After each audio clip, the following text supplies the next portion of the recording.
3? Number 3. What is the area of the region completely bounded by the curve y equals negative x squared plus x plus 6 and line y equals 4? Okay, so we have 2 equations. I want to first graph this so we know exactly what's happening. It doesn't matter which one you put in, y1 or y2. I like the simple one on y1. That's just my preference. And I'm going to go to zoom 6. So there's my y equals 4. And then there goes my curve. So let's kind of sketch this. It's doing something like this and something like this.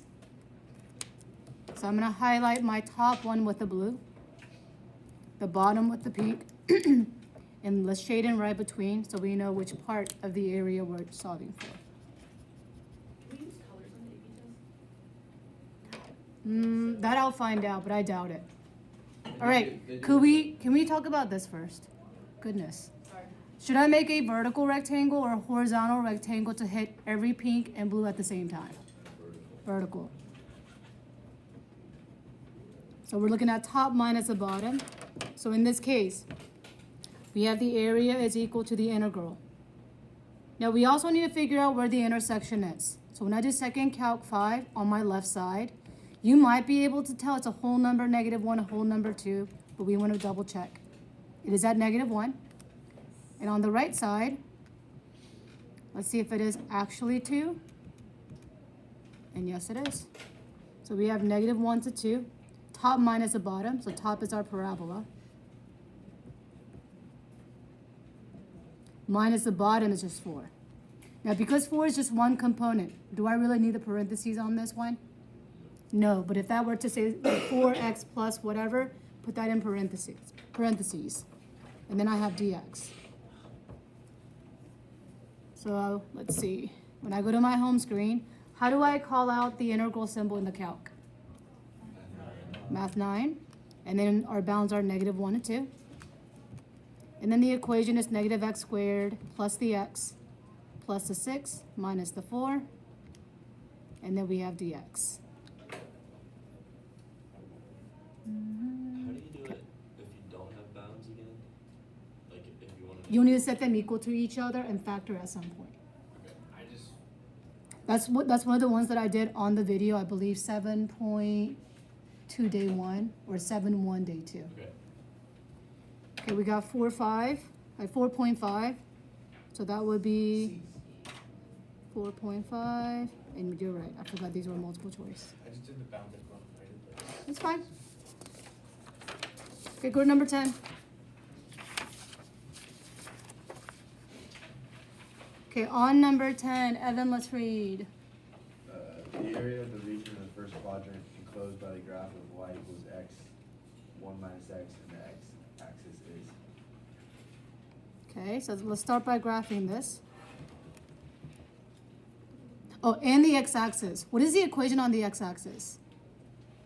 Y equals 0. So let's put that in y1. If you want to find the intersection, if you can find it without it, that would be also awesome. So here I have y1 and y2. I'm going to zoom 6 again. And let's sketch the graph. Ooh, very small gap, right? But that better be less than 1. I'm going to exaggerate on my calculator, though. It looks like the graph is doing something like this, a little exaggerated. Let's see where the intersection is on the left. It looks like 0, which happens to be 0, which is great. And then on the right side, should be 1-ish. Good.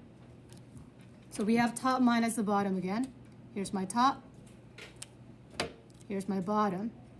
And keep in mind the bottom is y equals 0. And when I shade in the region bounded by it, that is the area we are looking for. And again, we have a vertical rectangle. So here I have the area is the integral from 0 to 1 of the top, x times 1 minus x. The bottom is minus 0. Do I really need that 0? No. If you want to put in minus 0, that's perfectly fine. Now typing that part I'm not really going to do. Let's assume that you know where the integral symbol is. It'll be 1/6.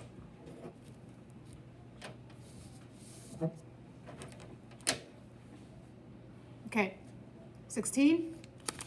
Our last one, number 16.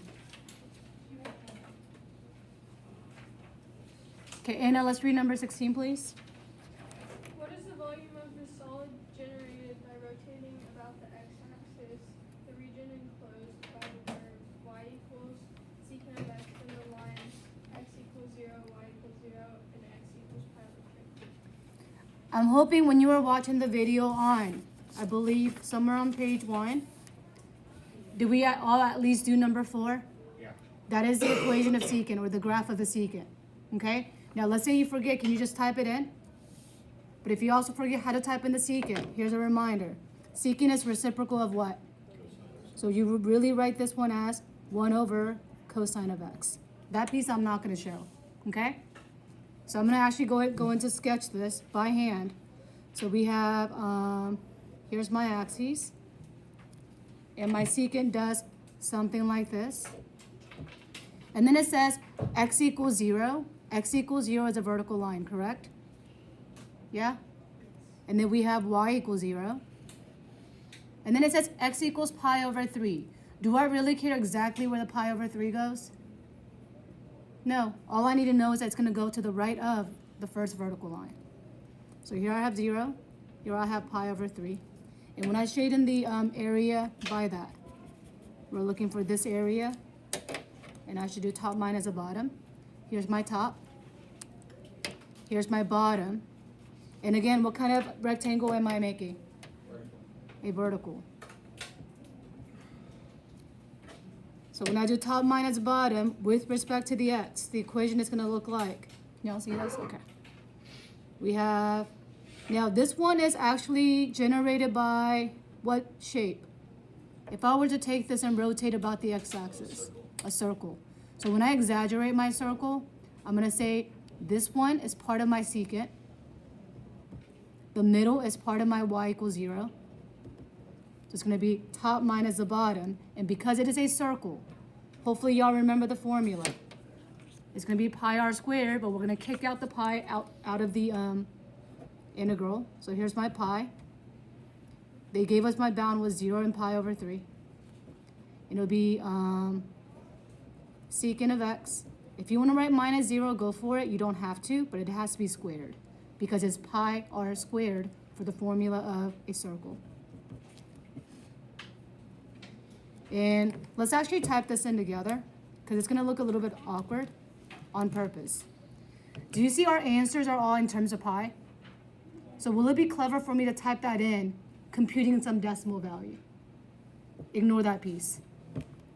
Now you can type that in and still multiply it back and check with the answer, but that seems kind of tedious. So here I have 0, and then pi over 3. And then my equation is secant. How do I write the secant? 1/cosine, very well. 1 the cosine of x. Where's my x? And I need to go ahead and square it.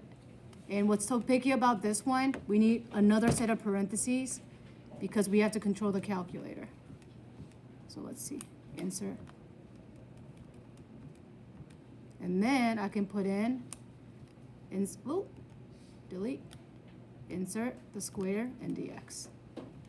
So if all fails on the test and you're like, hey, I can't physically put this in, add a set of parentheses, okay? And that's gonna give us some number. That some number, we don't know what it is, so we can just kind of guess. And I'm just gonna have a lucky guess. If you type in square root of 3, isn't that the same thing? Yeah? Pi was already kicked out, which I already have pi on C.